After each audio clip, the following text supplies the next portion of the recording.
And I think this is the reason why, as I look at the agitations that are happening in the world, as I look at the agitations that are happening in the church, as I look at the personal attacks that the devil is inflicting on many of God's people's lives, as I see all of this stuff, I'm like, Lord, please increase our faith.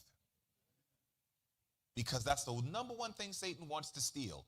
That's the number one thing Satan wants to kill. That's the number one thing Satan wants to destroy. Once he can get access to damaging, if not destroying our faith, everything else crumbles in its train. And so I want to take a little bit of time when we talk about making sure you're sure. I want to start with lessons on faith. I want to start with lessons on faith. Simple lessons, beautiful lessons, wonderful lessons. Lesson number one. The Bible lets us know what faith is. You know, I always tell people there's a difference between a parrot and a person.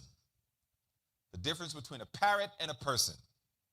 The difference between a parrot and a person is that a parrot can repeat whatever you tell it. Is that right? A parrot can do that. But a parrot has zero understanding. Is that correct? You are people. You're not parrots.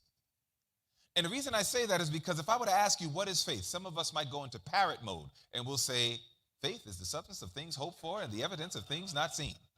Right? Good parrot. But now the question is, well, what does that mean? You understand that? What does that mean? Okay, you repeated the verse very well, but Solomon told us in Proverbs 4 and verse 7, he said, wisdom is the principal thing, therefore get wisdom, and with all thy getting, get understanding.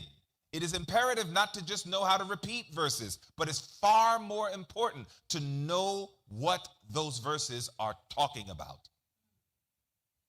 What is faith? What does it mean?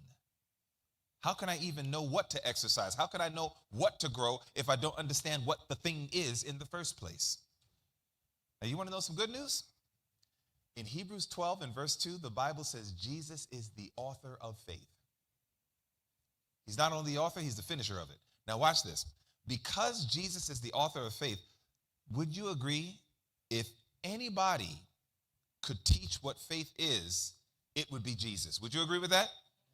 Can we let Jesus teach us what faith is? It comes from a little story of an interaction between Christ and a centurion.